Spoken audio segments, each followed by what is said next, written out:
Alright, it's another video na naman tayo today mga kaibigan. At sa video na to mga kaibigan, para sa mga new drivers or sa mga first time magdadrive dito sa expressway, bibigyan ko po kayo ng tips kung paano ang pinakang safe kung kayo ay magmamaneho na dito sa expressway. Ang lagi nyo lang tatandaan dito, lagi nyong aalamin guys yung proper lane nyo. So yun po yung lagi nyong tatandaan muna kung kayo ay first time. Kasi unang-una na mga pag pwedeng mangyari sa inyo dito, pag hindi nyo alam kung saan kayo nag-stay lang, it's either makalagpas kayo sa inyong exit o di kaya na may magkaroon kayo ng violation.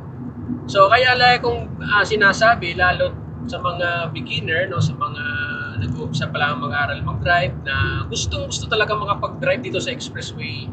Unang-una alamin natin, may lane 1 tayo, lane 2, lane 3, lane 4. So sa lane 1 mga kaibigan, ang lane 1 yan yung pinakang innermost lane natin dyan sa left. Yan ay overtaking lane. Bawal mag-stay dyan. Kaya kung mapapansin nyo, nandito lang tayo sa lane 2 kasi sa mga light vehicle, dito ho nag-i-stay sa lane 2. Ayan yung binabaybay natin na to. So dito tayo mag-i-stay. Ngayon, kung may intention tayo mag-overtake, let's say, ayan, yung harapan natin, medyo mabagal, mag-overtake tayo. So dito tayo sa kaliwa. So magbigay ka muna ng signal. Ayan. So try natin mag-overtake, no, para makita nyo din. So, nakapagbigay na po ako ng signal and checking sa surroundings, side mirror, rear view. Then pag safe, wala talaga oncoming vehicle, that's the time na lilipat ka na dito. Yan, lipat tayo dito sa lane 1. And kung papapansin nyo, nandito na tayo sa lane 1. So, may mga sasakyan din na nasa unahan natin, guys. So, ang gagawin nyo dyan, sundan nyo lang kasi yung mga yan may intention din mag-overtake. And if you notice, dapat matulin po kayo dito, no? Pag nasa lane 1 kayo, huwag kayong babagal, huwag kayong mag-full stop, huwag kayong huwag kayong biglang tigil dito. Kailangan tulinan nyo hanggang ma-overtake nyo lang yung intention nyo na sasakyan na nasa harapan nyo, no? So, ganyan po yung pag-overtake. So, kailangan ihataw nyo po talaga. Ayan, lagpasan lang natin tong isa. Ayan, so since lagpasan na natin guys, dito ka naman sa second lane babalik. So syempre, para makabalik tayo sa second lane, signal muna. Okay? Then check surroundings, check ng mga side mirror, rear view.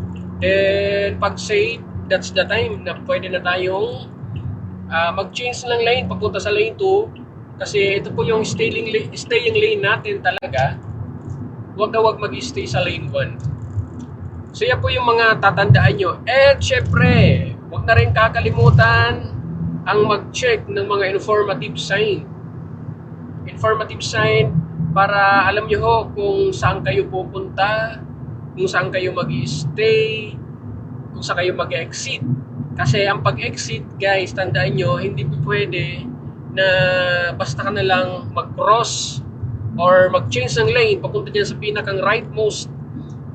As much as possible, malayo pa lang makikita nyo naman yung mga informative sign kung kailan kayo kailangan mag-stay na sa pinakang rightmost lane, sa pinakang lane 4. So yun yung tatandaan nyo. And iwasan nyo na rin guys, tips ko lang, iwasan nyo na rin na magpalipat-lipat ng lane, magpa-cross-cross, no? Kasi napakadelikado yun dito sa expressway. Tandaan nyo, ang minimum dito sa expressway is 60 km/h.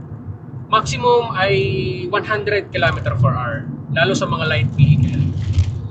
So, para safe kayo, tingin sa harap, focus. Since matutulin yung mga sasakyan, dapat ahead of time. I mean, yung sasakyan na nasa harapan nyo, wag lang yan ang tinitignan nyo. Kung kaya nyo tignan yung mga sasakyan na nandun sa malayo, mas okay, mas maganda para mas napipredict nyo, no? Predictable yung mga galaw ng iba pang mga sasakyan nyo, yung mga nagmamaneho. So yun yung mga tatandaan nyo. And syempre, iwasan na rin dumikit sa mga malalaking sasakyan, katulad ng mga bus, mga trucks. Iwasan yung dumikit. Kung may makikita kayong truck sa unahan nyo or bus, hanggat maaari, kung kaya nyo lagpasan nyo na kaagad. Basta stay to your lane, huwag magpalipat-lipat ng lane.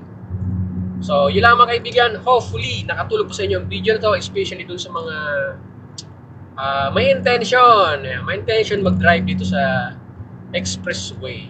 That's it. Bye-bye!